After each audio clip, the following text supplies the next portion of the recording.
This episode is brought to you by Progressive Insurance. Fiscally responsible, financial geniuses, monetary magicians. These are things people say about drivers who switch their car insurance to Progressive and save hundreds. Visit Progressive.com to see if you could save. Progressive Casualty Insurance Company and Affiliates. Potential savings will vary, not available in all states or situations. They say opposites attract. That's why the Sleep Number Smart Bed is the best bed for couples. You like a bed that feels firm, but they want soft? Sleep Number does that. You want to sleep cooler while they like to feel warm? Sleep Number does that too. J.D. Power ranks Sleep Number number 1 in customer satisfaction with mattresses purchased in-store. And now, during Sleep Number's biggest sale of the year, save 50% on the Sleep Number Limited Edition Smart Bed, plus special financing for a limited time. For J.D. Power 2023 award information, visit jdpower.com/awards. Only at a Sleep Number store or sleepnumber.com. See store for details.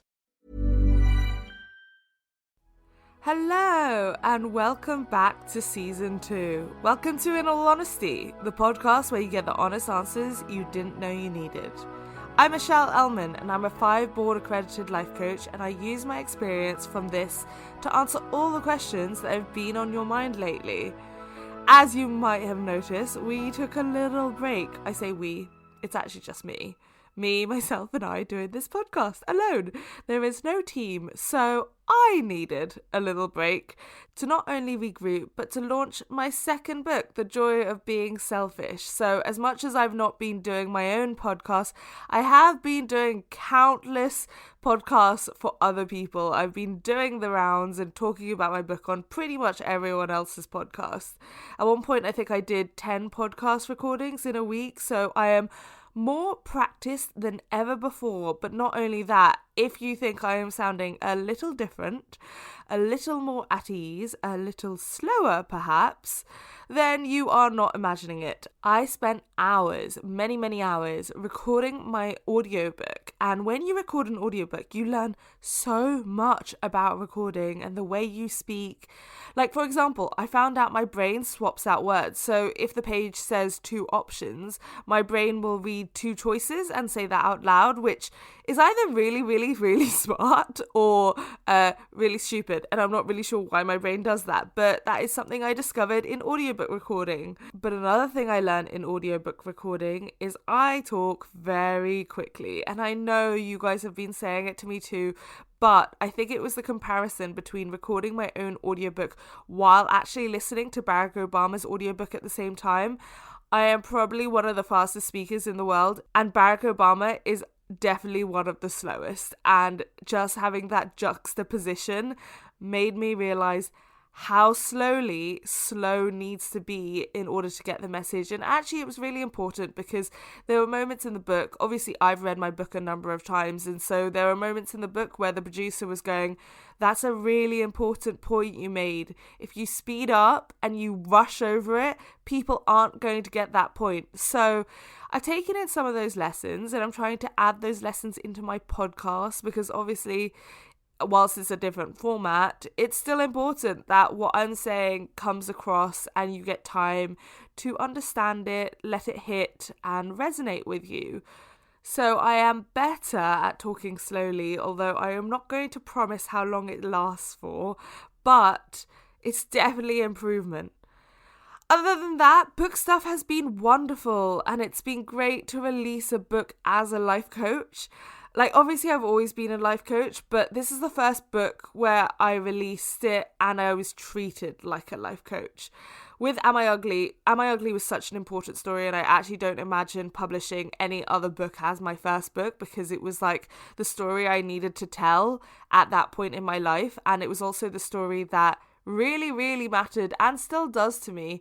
But the problem with talking about your past and talking about illness and all of that is there's a lot of distractions in that, where a lot of conversation ends up being about your body. And over time, it felt quite reductionist, to be honest.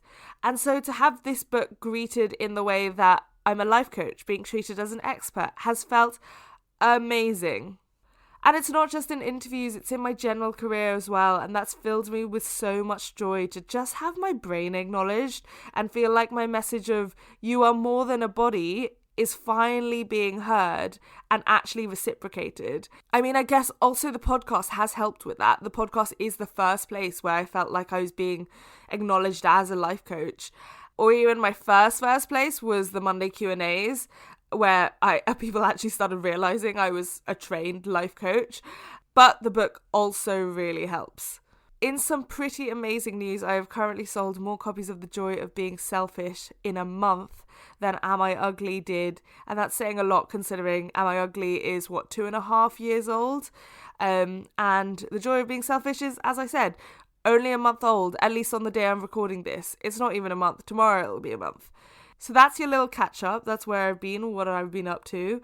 And when it comes to this season, we are going to be doing more of the same. Hopefully slightly better, because practice always makes perfect. And the first season of anything is always going to be a little bit of trial and error. But also this season, I hope to go into some areas in more detail and go a little bit more niche into issues so that we can get to the practical side as soon as possible in helping you give you as many tools as I can.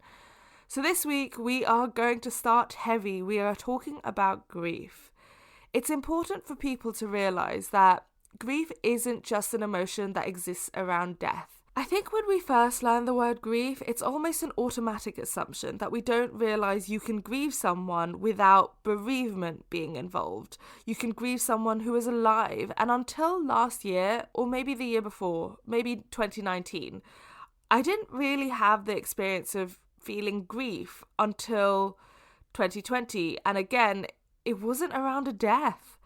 So grief is an emotion you can experience around any loss. So that can be grieving a job, grieving a relationship, or in my case last year, the pandemic actually brought up a lot of my medical stuff, and as a result, I felt a sense of grief for the loss of childhood that I had as a result of my surgeries.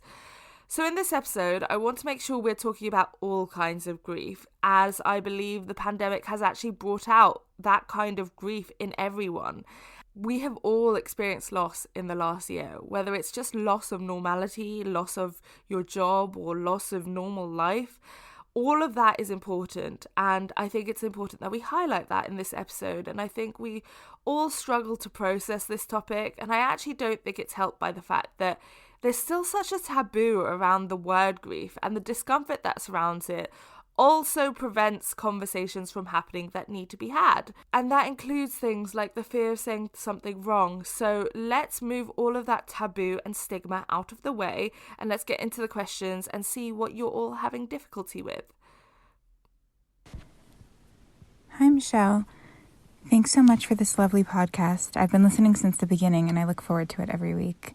My question is about grief. My therapist passed away almost a year ago, and I feel like I haven't really progressed at all in my grieving. I've started seeing a new therapist, and it's been difficult for me to feel connected to her. I'm sure some of it is because I'm comparing the end of one therapeutic relationship to the very beginning of another one, but I still can't decide if my feelings are meant to be like pinpointing something that's wrong and I need to take note of them, or if it's just taking time to connect because I'm still grieving my old therapist. So I guess I have two kind of questions.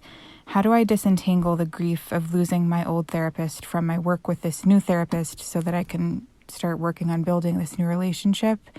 And two, do you have any concrete steps to take on working through grief? Because it feels like not being able to do that is the biggest obstacle in this relationship and also elsewhere in my life. Thank you again.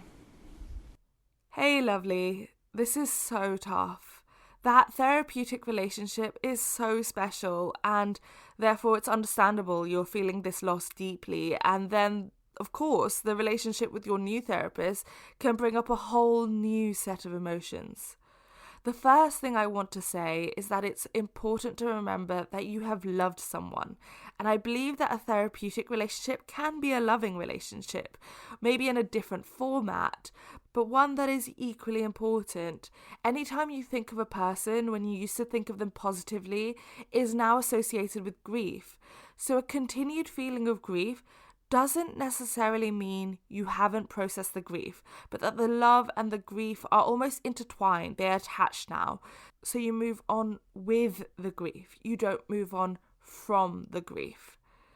In this specific context, for example, you might find that anytime you make a life decision and you hear your old therapist's voice in your head, grief now arises.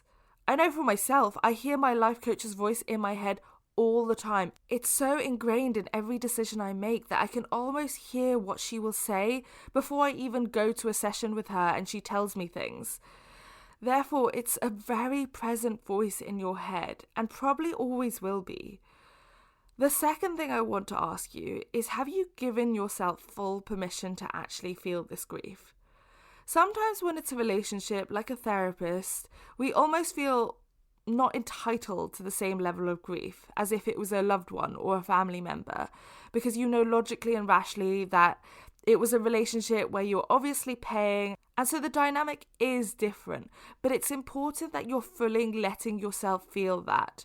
There is no logic when it comes to your emotions, so whatever you're feeling needs to be felt. Don't do any of this gatekeeping around emotions. What should you be feeling? What you shouldn't be feeling? What you are feeling is the part that matters. And when you asked for some more practical advice, what I would recommend practically is to find a quiet place, sit down and make sure you're comfortable, and then ask yourself, if I wanted to speak to my old therapist, where would that place be in my body? You'll find it's located somewhere. You can also ask yourself, where is the grief for my therapist sitting in my body? And start to actually have a conversation with that body part or that area in your body. So ask that point in your body where you might be feeling discomfort or sadness or pain. What would you like to tell me? What are you trying to say? Thoughts will come into your mind, and the key to all of this is to be incredibly patient. It's a slow process, but thoughts will likely immediately pop up into your mind, and just don't judge them or argue with them, but talk to yourself as you would a small child. So let's say you ask the pain, what would you like to tell me? And it says, I'm really sad. I'm hurting. Then speak to it and respond saying, that's okay. You're allowed to be hurt. You suffered a big loss. And it's okay that it's affected you. And if it comes back with, but it's been a year, I shouldn't be feeling this way any longer, you can respond with, yes, and their impact on your life was greater than a year, and that's okay too. We have to be gentle with ourselves. In your voice note, you use the phrase progressed in my grief. So the question I would ask you is, what does progress look like to you? Is it that you would like to feel the grief with less intensity? Or is it less frequency? Or is your expectation to not feel the grief at all? Because I think if we set the bar to never experience the grief, that's just not realistic. I truly believe grief stays with us because unless we have amnesia and forget all our experiences with that person, as often as the memories resurface, and again, that could be the memories or even could just be the advice they provided, that is as often as grief will surface as well. When it comes to the decision of your new therapist being a good fit or not, I understand the factor of your old therapist might confuse your feelings and not make it so clear cut. And that's why the best thing to do is to base it on practical things. So for example, when you talk to your new therapist about your grief with your old therapist, does she provide you options, give you tools? And long term, does she make you feel better about it? I know it's not the therapist's job to make you feel better, but ultimately going into a therapy session with an issue means you should come out with more options. And in general, just feeling less weighed down by it. I also personally like to have an action plan, so when I leave my sessions with my life coach, it will often end with a sentence like, so do you know what you're doing? And that could be a specific meditation or a specific evidence exercise. If your therapist isn't providing you this, then your gut about not connecting is probably correct. And I do tend to err on the side of trusting your gut. I tend to give people 2 or 3 sessions, and if it's just not feeling right, then it might not be the right fit. And you don't need a logical, rational reason in order to justify it. It could just be a feeling, but that feeling is important. I actually recently had this with a physiotherapist, which I know is slightly different, but something just felt off. And of course I had moments of doubt and I kept thinking, well, maybe on the off chance, maybe next session will be better. Maybe I should try one more session. All of these things came into my mind. But eventually I spoke up and I changed physiotherapists within the same clinic.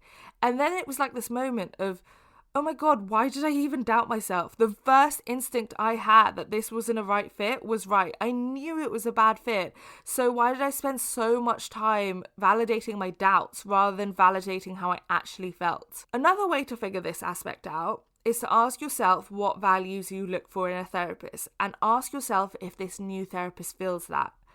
You are right that comparing your new therapist to your old therapist is not going to work because you had a longer relationship with your older therapist and that took time to build that connection. So instead, I'm asking you to look at values because that is not a comparison. Instead, you're looking at that therapist as their own list of criteria and you can compare that person's values instead to your own list of values. I hope that provided you some options and honestly, as someone whose life coach is one of the most important people in my life to this day, do not underestimate the impact of the loss this could have on you. I'm sending you so much love and healing and I really hope you can find a therapist to support you in the rest of your journey. This episode is brought to you by Progressive Insurance. Fiscally responsible, financial geniuses, monetary magicians. These are things people say about drivers who switch their car insurance to Progressive and save hundreds. Visit Progressive.com to see if you could save. Progressive Casualty Insurance Company and Affiliates. Potential savings will vary, not available in all states or situations. Ryan Reynolds here from Mint Mobile. With the price of just about everything going up during inflation, we thought we'd bring our prices down. So to help us, we brought in a reverse auctioneer, which is apparently a thing. Mint Mobile Unlimited Premium Wireless. How to get 30, 30, bit to get 30, bit to get 20, 20, 20, bit to get 20, 20, bit to get 15, 15, 15, 15, just $15 a month? Sold! Give it a try at mintmobile.com/switch. $45 upfront payment equivalent to $15 per month. New customers on first 3-month plan only. Taxes and fees extra. Speed slower above 40 gigabytes. See detail.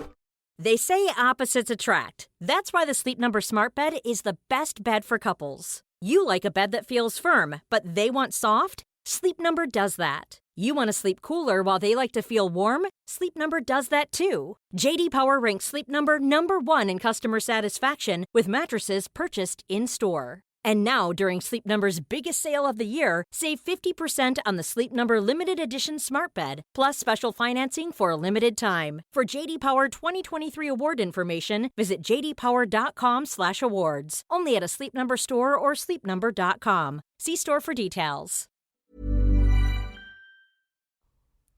This week in Dissecting Dysfunctional Conversations. I was actually about to say dissecting dysfunctional relationships because that's how long it's been since I've recorded one. But there are a number of dysfunctional relationships in this show, so I guess that would also be a perfect fit. And rather ironically, I don't actually think this is a hugely dysfunctional scene, but actually a good example of a functional scene. But this week we are talking about Breaking Bad. I binge watched this with my family over Christmas. It's pretty much all we did in December, and we managed to get through 5 out of 6 seasons before I had to come back to London. I am now fully caught up. But in this conversation I want to talk about, it's a scene where the main character has a cancer diagnosis and they don't have the money for the cancer treatment. So a family friend has offered him money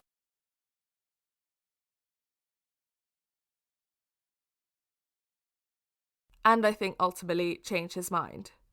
The story is a lot more complicated than that, but for the purpose of what I'm talking about, that's all you need to know. But I loved this scene because they all decide to sit down, they all respect that it is his cancer and his decision, but as a family, they have feelings about it too.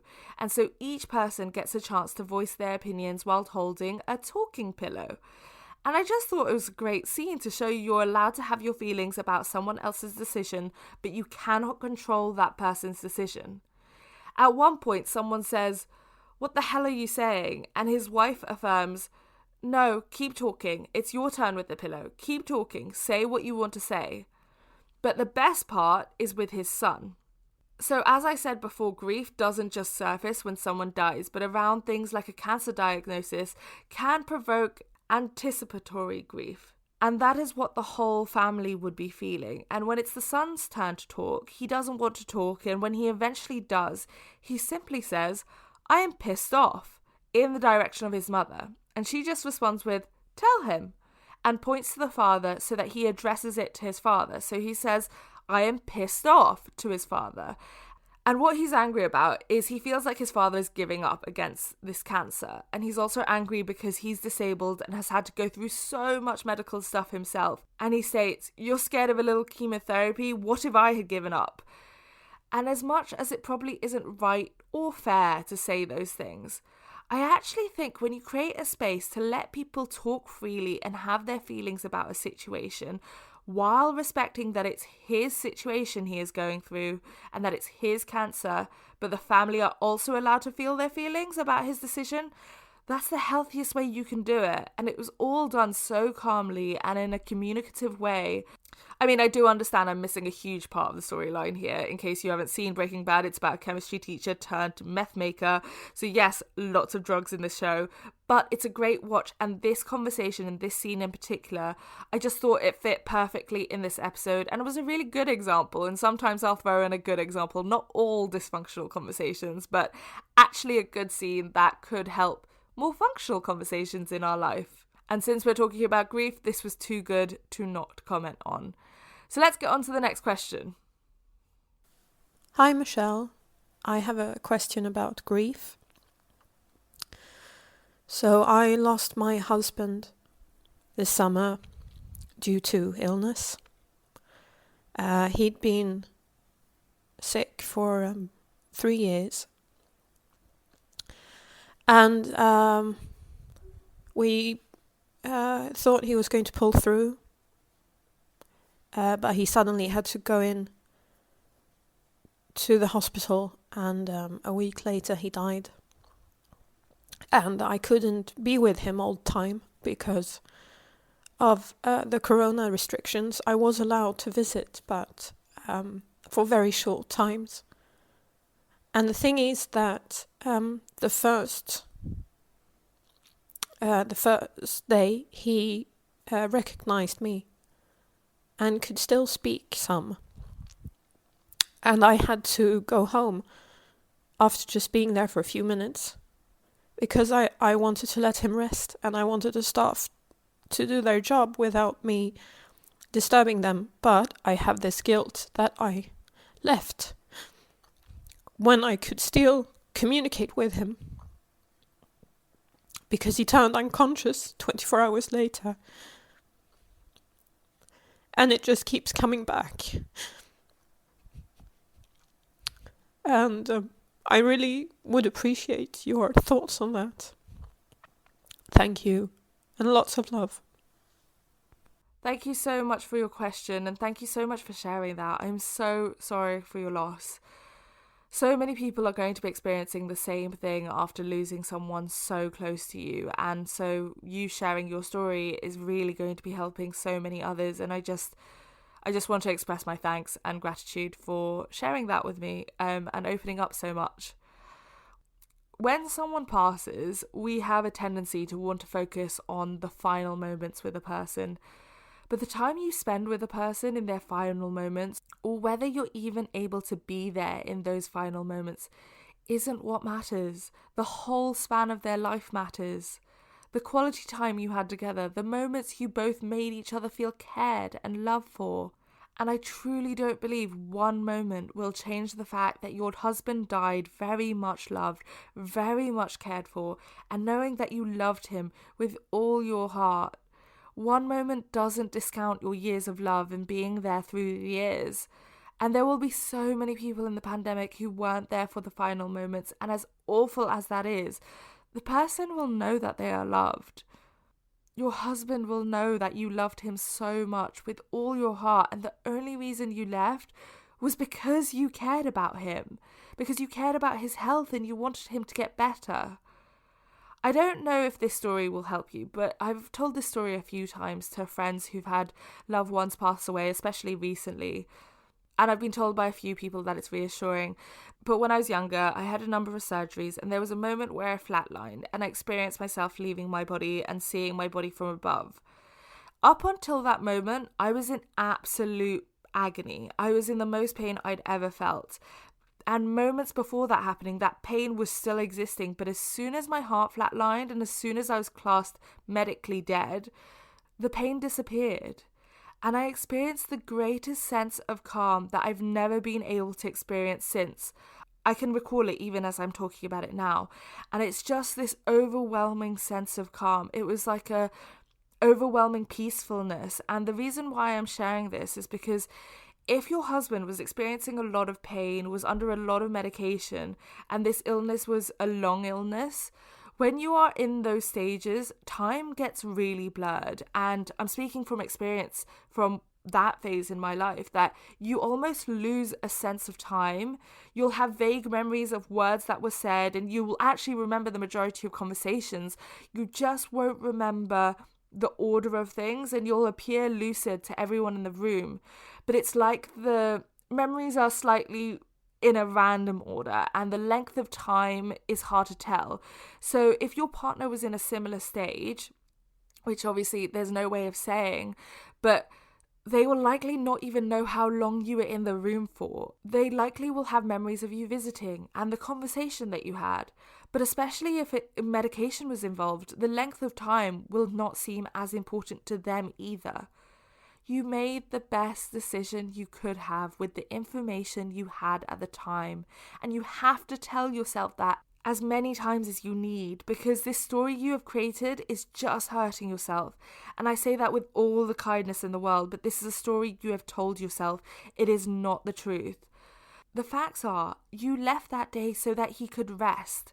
The story you are telling yourself is that because you did not stay, he would feel unloved or alone.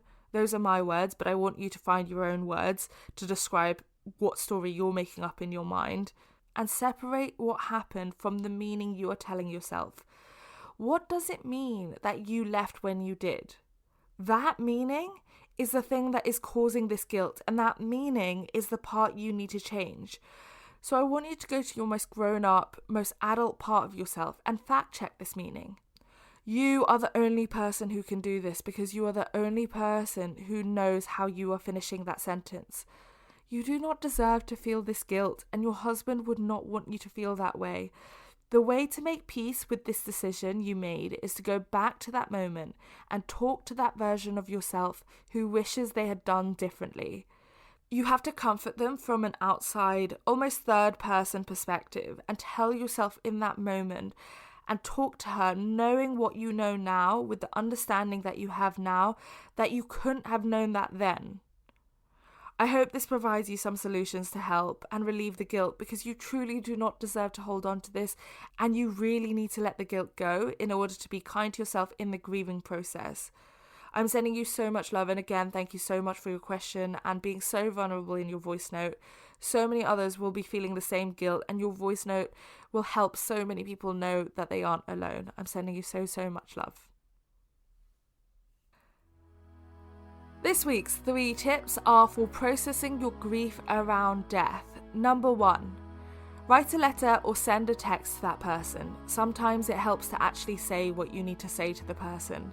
I personally am grieving a person in a coma at the moment, and as much as I still believe she is with us and she is absolutely not dead, it brings up feelings of loss, and I've been texting her and it's been really helping. Whenever I think about her, I send her a text, and I know that she can't read it, but even though she can't read it, it still really helps. And so you can do that with people who've passed away too. 2, allow yourself even the uncomfortable emotions. When someone passes, we may experience emotions that don't make rational or logical sense to us, like anger, and whilst our instinct might be to not let ourselves feel that, because how can you be angry at a dead person, you are allowed to have that emotion. Let yourself be angry and process and express that emotion as if the person is still alive. Emotions don't have to make sense to your logical and rational mind. 3, when you cry, cry audibly. That might sound weird to you, but when you experience grief, it consumes your whole body. So actually letting yourself wail and be loud when you cry helps get the energy out to fully process it. When you first give yourself permission to cry loudly, you might find the pain actually gets worse, and that it's more intense than if you cried quietly. And it almost feels like it consumes you. This is you actually giving yourself full permission and full access to feel that hurt, and it will hurt like hell, but it's needed.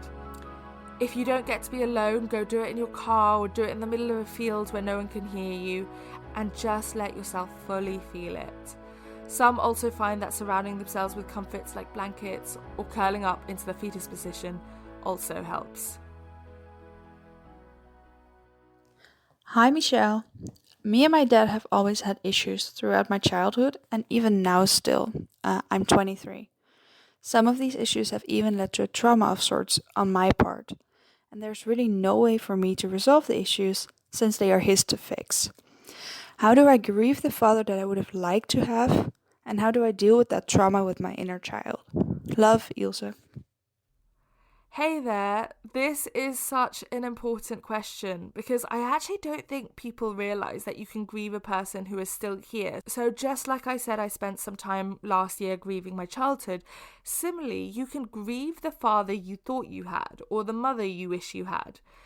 As we age, we realise that the perfect perception we have of our parents was false, and therefore there is a loss that occurs between the parent you imagined you had or wanted to have and the parent you actually have.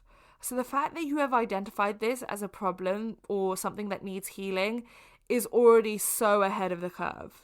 How you grieve your dad is by going back into every moment in your childhood where you wish your dad had been there, or your dad had been a better father, or your dad had done better. And if you go back into that memory as your adult self, your most grown-up self, and you parent that version of yourself at that age, you as a child, by saying all the things that your dad should have said to that child in front of him. You let that child be a child in that moment and have all the feelings they were not allowed to have at that time. And also say all the things they might not have had a chance to say. So for example, let's say you remember being in a school play when you were 10 years old. Your dad said he would come and he never turned up, and you were looking out in the audience and trying to find him. And then when you went home, he acted as if you told him the wrong time or the wrong date and never apologized and basically pretended like it was a non-event. Go back to that time. Maybe the moment that child went backstage and felt sad, and have a kind and caring conversation with her, telling her that she's allowed to feel let down or upset or disappointed that her dad should have been there, but that you are so proud of her and you know how hard she worked to learn her lines.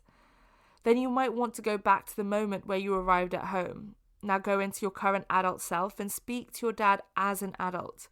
You might want to imagine that the child's version of you isn't in the room if you think they would be scared, or if they might not want to be in the room, or might feel embarrassed. Alternatively, you might actually want your inner child in the room because it's important for them to know that they were being defended in that moment. It's totally up to you.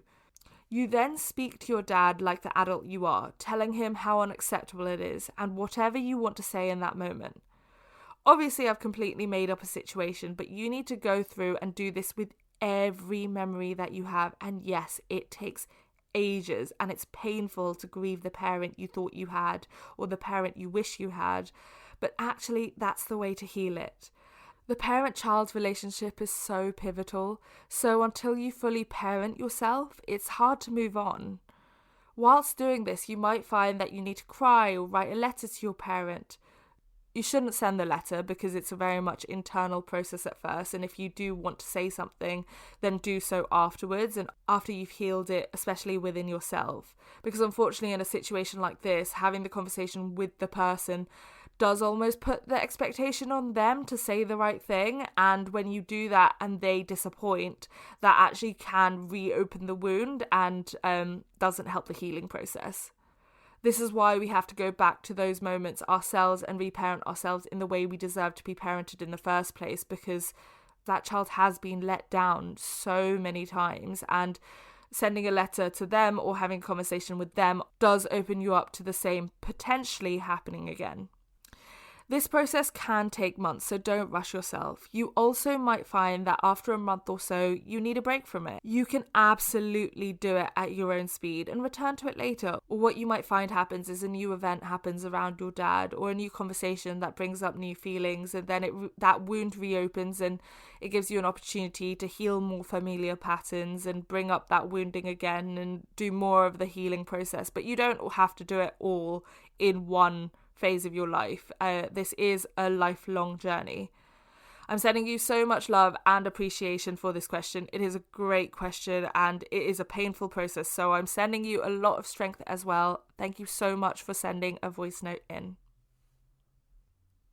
So the thing I am currently working on at the moment is not being hard on myself. Wow, that's such a cliche, but this is one of those endless goals that slip over time, and I get good at it, and then as soon as I take my eye off of it, I start slipping back and having moments where I'm being mean to myself. For me, the reason why it was brought to my attention and the reason why it had slipped was because of driving.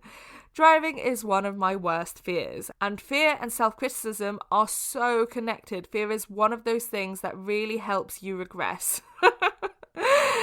And well, it did it to me. In general, I'm quite an impatient person, and it is what happens when you thought you would be dead at 21. With my medical record, I thought I would never live this long, so I've always lived my life with a certain impatience and always in a rush, and therefore when I don't pick something up quickly, or not even quickly, instantly, or don't get something done fast enough, I feel like I'm wasting time, and that leads to this frustration that ends up with me being very self-critical. So I drove for 2 weeks for the first time in 7 years. And on my last drive, I got so frustrated that I hadn't progressed as much as I thought I would have. In fact, my expectations were way off, and 2 weeks is nothing, especially compared to the fact that it's been 7 years. So I need to be more patient, and I also need to be easier on myself. I also need to be proud of myself because I got back in a car, and that's the thing that matters. And I did 2 weeks of driving with no scratches, no crashes, and that is the part that matters. So I do believe all those things are really connected, but now that I'm conscious of it, I can change it. I have yet to get back in a car, but I will be getting back into a car at some point. And that is it for the episode. Thank you so much for all the questions. Welcome back to season 2. The podcast wouldn't happen without all your voice notes. So I really, really appreciate everyone who has taken the time and the energy to send a question my way. It means the world that you trust me with your very, very vulnerable stories. And I really appreciate all the people who are putting themselves out there and asking questions. If you would like to be part of a future episode and want to get your question answered, then email me a voice note at inallhonesty@mindsetforlife.co.uk. If you didn't catch that, the email address will be in the description below. And go get my new book, The Joy of Being Selfish. It's all about boundaries, and if you like this podcast, you will love my new book because, well, I created them both for lack of a better reason. And if you would like to find me other places, you can follow me on Instagram at Scarred Not Scared. You can find me on Twitter and TikTok at the same username. You can also get my book, Am I Ugly?, which was my first book, or watch my TED Talk, Have You Hated Your Body Enough Today? It is online and on YouTube. I look forward to speaking to you in the next episode. Next week, we are talking about cutting people out. So tune in next week for that. And thank you so much for listening. Have a great week. Bye. This episode is brought to you by Progressive Insurance. You chose to hit play on this podcast today. Smart choice. Make another smart choice with Auto Quote Explorer to compare rates from multiple car insurance companies all at once. Try it at progressive.com. Progressive Casualty Insurance Company and Affiliates. Not available in all states or situations. Prices vary based on how you buy. At Ashley, you'll find colorful furniture that brings your home to life. Ashley makes it easier than ever to express your personal style with an array of looks in fun trending hues to choose from earth tones to vibrant colors to calming blues and greens. Ashley has pieces for every room in the house in the season's most sought-after shades. A more colorful life starts at Ashley. Shop in store or online today. Ashley, for the love of home.